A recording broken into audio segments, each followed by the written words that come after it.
Fala pessoal, beleza? Tudo tranquilo? É isso aí. Hoje mais um vídeo de resumo de viagem, dessa vez da viagem para Morro do Chapéu que aconteceu em janeiro de 2021 e eu fui lá com a Tenere 250, mais uma vez com ela.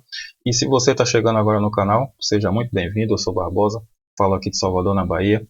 E aqui no canal nós temos aí por tipo uma tradição, é o formato do canal, nós mostramos a viagem no início, o meio e no fim. E no fim nós temos, após o fim da viagem, nós temos esse vídeo aqui que é o resumo, que conta tudo que aconteceu na viagem. Nós vamos falar sobre planejamento, vamos falar sobre execução, ou seja, o que aconteceu realmente na viagem. Nós vamos falar de consumo, os custos envolvidos aí nessa viagem. Beleza? Vamos ao primeiro item aí, que é o planejamento. Bom, pessoal, iniciando agora com a parte do planejamento, nós vamos falar tudo que foi pensado, né, arquitetado para essa viagem. Bom, vamos lá. Salvador Monte Chapéu dá uma distância aí de 400 quilômetros por hora. Nós já fizemos várias vezes essa viagem. Eu já falei que tenho parentes lá e quantas vezes eu puder voltar lá, eu retornarei. E dessa vez também foi uma viagem que, apesar que eu tinha alguns compromissos e uma meta a princípio na ida, a gente estava com um horário bem folgado. Mas, a título de planejamento, o que é que foi pensado, né, para fazer uma viagem bem tranquila, bem sem, digamos assim, sem estar tenso em relação à viagem? Bom, a previsão era para sair daqui às 4 da manhã. Bom, 4 da manhã, saindo daqui para 400 quilômetros, a gente esticando um pouco a viagem, daria para fazer, vamos dizer, em 5 horas, mas esticando um pouco, digamos que faríamos em 6 horas, né, de viagem. Então chegaríamos lá às 10 da manhã. Vamos falar aqui por que eu estou fazendo esses cálculos. Bom, saindo às 4 da manhã, eu podia fazer uma parada para tomar um café, né,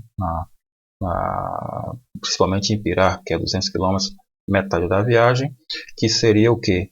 Metade da viagem, 200 quilômetros. Então, se eu estou prevendo 3 horas, 6 horas seriam 3 horas de viagem, ou seja, 7 horas da manhã, um horário bom para tomar um café, né? E como nós estamos calculando tudo com tempo, 1 hora para tomar um café dá demais na sobra, dá para ver mensagens, dá para ver responder os comentários que vocês fazem aqui, então dá e sobra, né? Então, o que mais nós temos? Então, se nós tínhamos 4 da manhã, mais 6 horas de viagem, 10 mais 1 hora de café, nós estaremos chegando às 11 horas. Mas ainda tem mais. As paradas para trocar a bateria da câmera, né, que vai filmando, paradas para fotos e etc. Vamos dizer que essas paradas praticamente já estão embutidas nas 6 horas, mas vamos separar para dar mais folga na viagem e vamos colocar mais 1 hora. Então, se nós estávamos com 6 e 4, 10, com mais 1 hora de café, 11 horas com mais 1 hora, meio-dia. Tínhamos ainda uma previsão de fazer um passeio na Vila do Ventura, a depender do horário que a gente passasse pela entrada, a gente ia fazer esse passeio lá. E esse passeio é a previsão de 1 hora. Então, se nós já estávamos na previsão de chegar em Morro Chapéu 12 horas, nós passamos a ter a previsão de chegada lá a 1 da tarde. Mas por que essa preocupação na previsão da chegada? Porque é o seguinte, pessoal, lá é uma cidade pequena, com essa questão toda de pandemia, o único compromisso era chegar lá entre meio-dia e 1 hora por causa da questão do almoço, né? Nós podíamos não achar almoço, eu não sei como é que estava lá a questão, como cidade pequena, de repente eles não, como é que eu vou dizer assim, eles podiam ter reduzido a quantidade de comida, e aí, né, ia ser meio complicado arranjar comida. Então, o único compromisso mesmo era esse, chegar entre meio-dia e 1 hora. Depois de lá, depois do almoço, nós sairíamos para o camping. Aqui eu explico, são 3 campings. O que é que nós estávamos pensando em fazer? Ir para o camping número 1, de lá dormir nesse camping, no outro dia fazer algumas gravações, contar a primeira parte da história, aí retornaríamos para a cidade para o almoço, iríamos para o camping número 2, que é a continuidade da história do camping número 1. Joia? Então lá também a gente pernoitava lá, tinha um negócio lá de, lá tem muitos pés de umbu, aproveitava fazia uma ver se tinha algum umbu para trazer, né? E que mais? E aí nós retornávamos para o camping 3. Esse era o planejamento. No camping 3 a gente podia fazer, aí estaria livre, né? Seria é, tipo reunião de condomínio, o que ocorrer, né? Em termos de programação. Então, bem livre, bem solto, bem tranquilo um planejamento desse. E aí vamos para ver o que aconteceu na realidade na parte de execução. Na parte de execução, aí foi o que realmente aconteceu. E aí vamos lá.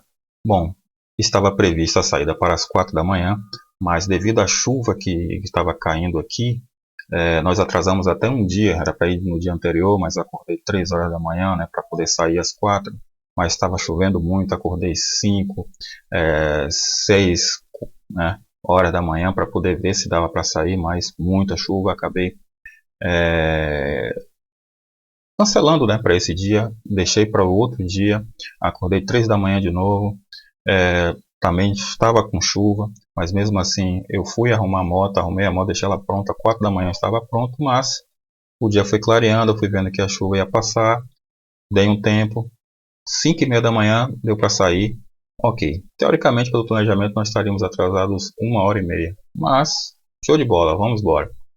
Estava prevista aquela questão da parada para o café. Eu não senti fome. Se eu tivesse com fome, realmente eu teria parado. Não senti fome e seguimos viagem. Teoricamente, teria compensado aí 1 hora, né, em relação a esse planejamento. Mas confesso a vocês, não estava preocupado com isso não. Até porque eu teria lá na frente o passeio, né, da Vila do Ventura que eu podia simplesmente deixar para depois, né? Eu saía da cidade de Bom Chapéu, depois que eu tivesse com o camping, saía do camping lá, fazia o passeio lá na cidade e depois voltava para o camping. Então não estava preocupado com isso. O tempo nessa viagem não era problema. Mais uma vez, a grande questão é chegar lá e não perder o almoço. E teve as paradas, né, de troca de bateria, tirei fotos como eu mostrei nos vídeos, então fui bem tranquilo, bem relaxado. Nós tivemos problemas também, coisa que não estava previsto, que foi a BA-052 estava em obras, então tinha aquele SIGPARE, eu perdi aí no mínimo uma meia hora em todas essas paradas. Teve um mesmo que as duas pistas estavam em manutenção e uma toda molhada, em que eu entrei com a moto e quase até dei um acidente, né, porque não tinha ninguém avisando, só tinha a placa, mas era numa curva, você não via o que estava acontecendo. Que obra, tá? Eu reduzi, mas quando eu reduzi já estava praticamente em cima, porque foi depois da curva. Então eu fui reduzindo em cima daquele daquele barro molhado, né, que eles jogam ali. Foi um negócio meio complicado, mas graças a Deus deu tudo certo. E também não influenciou no tempo da viagem. Chegamos na entrada da Vila do Ventura e eu não recordo, desculpa, eu não recordo qual foi o horário, mas eu olhei e disse, não, eu acho que dá para a gente fazer esse passeio sem problema nenhum. Vou deixar uma foto com vocês aqui da tela do GPS e mostro para vocês o erro, né? E já explico para vocês agora o que aconteceu e por que aconteceu. Bom, no meu GPS ele não tem essa vila, né? Então não tem como marcar o ponto, nem como estrada off-road. No celular eu não estava me guiando pelo celular. Como eu sabia, mas aí eu tinha certeza que eram 10 quilômetros da rodovia até a vila. Então eu esperava uma placa para poder ter entrada, só que na estrada de chão lá não tinha placa.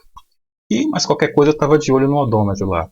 Então, na foto, né, que aparece para vocês, o trecho que eu passei reto parece que é maior do que o trecho que eu entrei para a Vila do Ventura, né? Da entrada para a Vila do Ventura para o trecho onde eu errei, está parecendo que é maior do que da entrada para realmente a vila. Mas não é não. Eu só passei mais ou menos 5 quilômetros no trecho errado. Entrando para a vila, o que aconteceu? Eu acho que o GPS perdeu o sinal, ele não marcou no mapa a posição correta. Bom, resumindo, Da entrada da 052 para lá são 10 quilômetros, então seria 10 km de ida, 10 km de volta, 20 quilômetros. Eu errei 5 quilômetros a partir da entrada, então foram 5 km de ida mais 5 de volta. Isso dá 10 quilômetros, então eu rodei no total 30 quilômetros na estrada off-road. Mesmo assim, fiz o passeio, mostrei para vocês, mostrei a igreja, mostrei a cidade, falei da casa, mostrei o rio, mostrei o caminho lá para cachoeira que tem lá, mas não valia a pena, como expliquei no vídeo. Bom, mostrei tudo e isso, tirei fotos, né? Que é bem legal lá, um lugar muito bonito, por sinal, e pretendo retornar lá, se Deus quiser. E retornei e deu tempo. Quando eu peguei a 052, retornei para Morro Chapéu, quando eu parei na placa, que conforme está no vídeo, era 1h10 da tarde, ou seja, planejamento, mesmo com todos esses percalços, ele foi, para mim, perfeito. 10 minutos uma viagem não é nada, então, com tudo que aconteceu, para mim, foi perfeito. Fizemos o almoço, né? Fomos para o almoço. Legal que lá tinha almoço e que eu pude, além de almoçar lá, né, não precisei pegar quentinha para levar para o camping, como eu fiz da outra vez, na viagem de agosto de 2020, que está aí no canal com a 660. E aí eu fui nesse mesmo posto e peguei a quentinha. Dessa vez eu almocei lá e aproveitei também, sentei numa mesa próxima de uma tomada e peguei meus equipamentos e carreguei. Foi aí que eu comecei a mandar as fotos para o Instagram e tudo mais, enquanto carregava tudo e eu almoçava. Show de bola! A partir de lá, nós fomos para o camping. Conforme eu já expliquei, eu tinha que ir para o camping 1, depois para o camping 2 e o camping 3. Conforme eu mostrei no vídeo, eu fui direto para o camping 1. Chegando lá, eu mostrei para vocês que o lugar onde eu ia acampar e que tinha um mato meio fechado. Bom, dava para passar, como eu falei no vídeo, dava para passar, mas ali tinha umas plantas, né, com espinho. E a capa do alforge que eu estava na Tenere 250, ela é de nylon. Então, se eu passasse ali com a moto toda carregada, o que iria acontecer? Muito possivelmente ia rasgar, né? Aquele espinho ia grudar, porque ele gruda mesmo, e iria rasgar a capa do alforge. Então, qual era a alternativa? Desembarcar tudo ali onde eu parei a moto, levar para o camping, montava o camping e depois eu podia entrar com a moto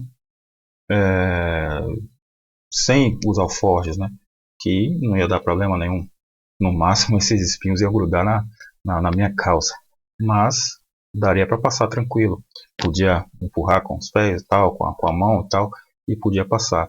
Outra coisa também, como ali eu sei que não tem problema nenhum, eu podia deixar a moto até ali mesmo e deixar a barraca no lugar, não teria problema nenhum. A moto ia dormir ali onde eu parei, não teria problema nenhum.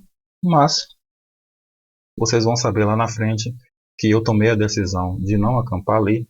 Eu acho que foi uma mensagem, né? Aqui acredito nessas coisas, você não acredita.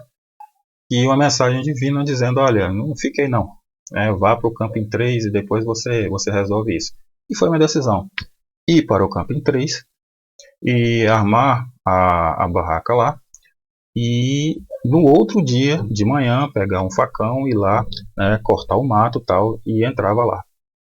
Mas aí no outro dia pela manhã, quando eu acordei, eu parei e pensei: poxa, imagine só, eu vou sair agora de manhã, vou lá com o facão, abro tudo, aí depois volto. Aí vou almoçar, depois desarmo o camping para poder ir para lá de novo e aí armar o camping. Não, eu já vou lá de tarde, né? Eu já almoço, depois do almoço eu pego, arranjo um facão, vou lá de tarde, faço isso tudo e já fico por lá mesmo. E aí eu ficaria com a manhã livre. O que é que eu vou fazer pela manhã? Tudo isso fora de programação, falando que o planejamento não é engessado, né? Vocês estão vendo que a coisa está bem dinâmica. Então eu disse: bom, vou lá no camping 2, vou ver como é que tá, vou ver será que precisa realmente alguma intervenção tipo essa? vamos lá olhar. E aproveito também ver se tem um umbu para a gente poder pegar lá, né? Lógico. E fui lá. Fui no lugar onde eu ia acampar, olhei, beleza, legal. E aproveitei e desci mais um pouco, onde tenho uma fazenda lá com os parentes.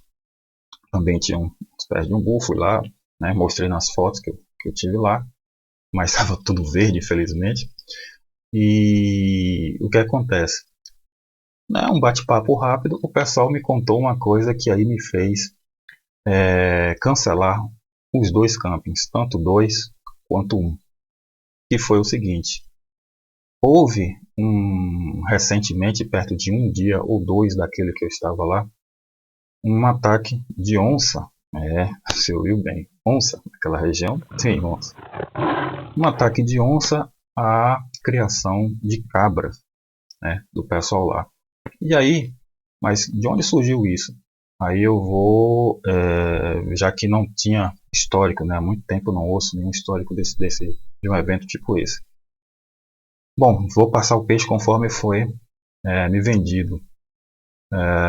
O pessoal lá disse o seguinte, que como está tendo muita construção, né, montagem de torres eólicas ali na região, quando eles detectam algum animal desse porte, para não haver nenhum acidente com o pessoal que está montando esses equipamentos, o pessoal captura, eu acho que deve ser o IBAMA, não sei, captura e reloca, leva para um outro ponto e solta, né? Já que ali faz parte do habitat dele, né? Então, parece que isso aconteceu, segundo me informaram, não tenho certeza, e aconteceu esse ataque. Bom, quer dizer, lógico, né? A bicha precisa se alimentar. Então, eu resolvi abortar esses dois campings, porque eu iria acampar a 2 quilômetros de distância, justamente do lugar onde aconteceu isso. E a gente sabe que a onça tem uma área, né, de atuação, então eu preferi não, uma área de cobertura, vamos dizer assim, né? Então eu preferi não acampar lá. E aí voltei para o camping 3.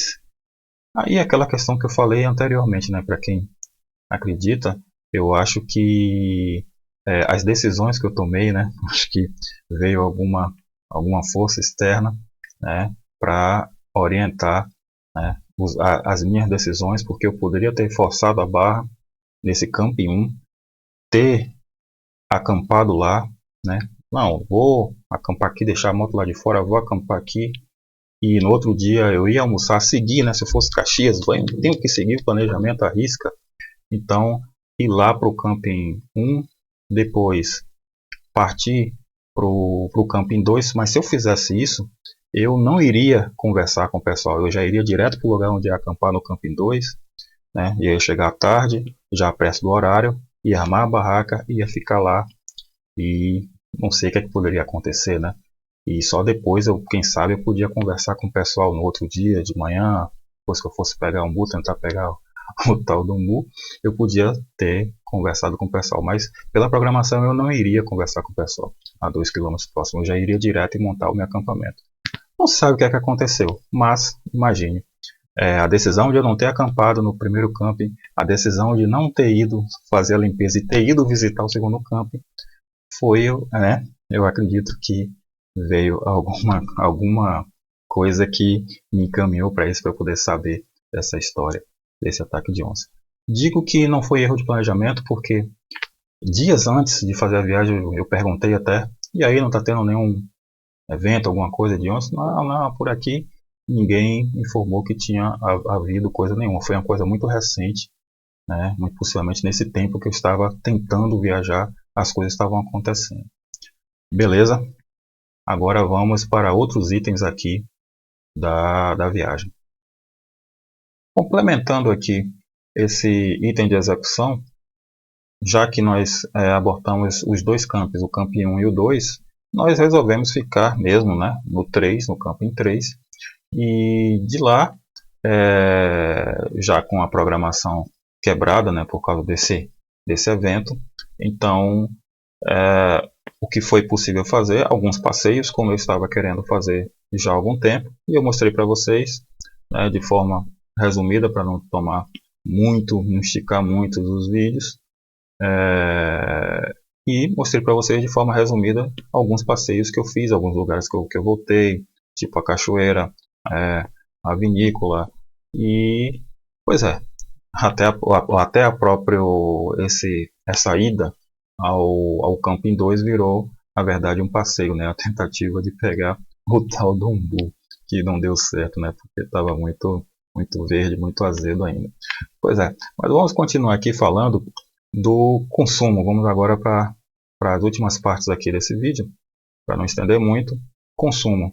A média de consumo total da viagem ficou em 24,6, pode até arredondar aqui 24 para 25 km por litro. Nós somos uma média aí de 100, 110, devagar, de boa, tranquilo, 100 às vezes até 90, sem muita pressa, tranquilo, nessa viagem. Um outro evento agora que eu lembrei que aconteceu, nós no retorno, né, para Salvador, tive problema com o microfone, né, quebrou o cabo do microfone quando eu troquei a bateria. Na hora que eu coloquei aqui, peguei, eu acho que ela deu uma escorregada e puxou, quebrou. Nós acabamos ficando sem o microfone. Peço desculpas a vocês, né, isso acontece. E como último item, né, dessa viagem, o último dado, o custo total dessa viagem foi em torno de R$300. E como eu falei, no abastecimento de ida, no primeiro abastecimento de ida, parte do custo do abastecimento, né, foi aí dos apoiadores, dos meus apoiadores, aos quais eu já agradeci no vídeo, e agradeço mais uma vez aqui ao Diogo Medeiros e ao Robert Klaus Maas. Muito obrigado, né? A parte desses abastecimentos, né, de 2 abastecimentos, veio aí do meu Apoia-se, que está aqui, que o link está aqui na descrição desse vídeo. Agradeço a todos vocês que assistiram aí toda essa sequência da viagem. Muito obrigado. Vamos ficando por aqui. Até a próxima. Se cuidem todos, fiquem todos com Deus. Até a próxima. Fui!